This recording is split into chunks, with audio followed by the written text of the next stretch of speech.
দেখ দেখ তোকে ছবি পাঠাইছি আমি। আচ্ছা ঠিক আছে, দেখতেছি। জানো লাগবে না তোমার ফুল, আজকে 10 বছর বিয়ে হয়েছে, ভালো একটা শাড়িও তো কিনে দিতে পারো না এখন পর্যন্ত।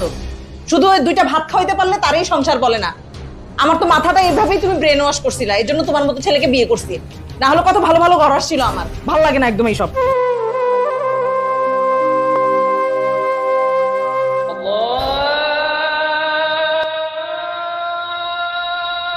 ইস, বেশি খারাপ ব্যবহার করে ফেললাম, এখন কি করা যায়? আইডিয়া।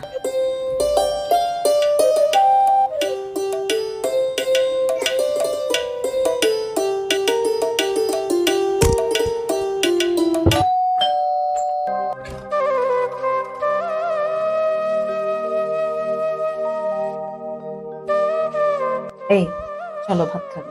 না খাবো না রে, খিদা নাই। তুমি এখনো আমার সাথে রাগ করে আছো? আসলে আমার মেজাজটা একটু গরম হয়ে গেছিল, চলো না। আরে না, রাগ করিনি, খাবো না, তুমি খেয়ে নাও। আমি নিজের হাতে তোমার জন্য রান্না করছি, তুমি দেখো তো আমি কি রান্না করছি। চলো চলো please please, sorry sorry sorry. দেখো আমি তোমার জন্য কি রান্না করছি, তোমার পছন্দের মেজবানির মাংস, সালাদ, রূপচাঁদা মাছ, মিষ্টি দই। এবার তো খুশি হয়ে যাও প্লিজ।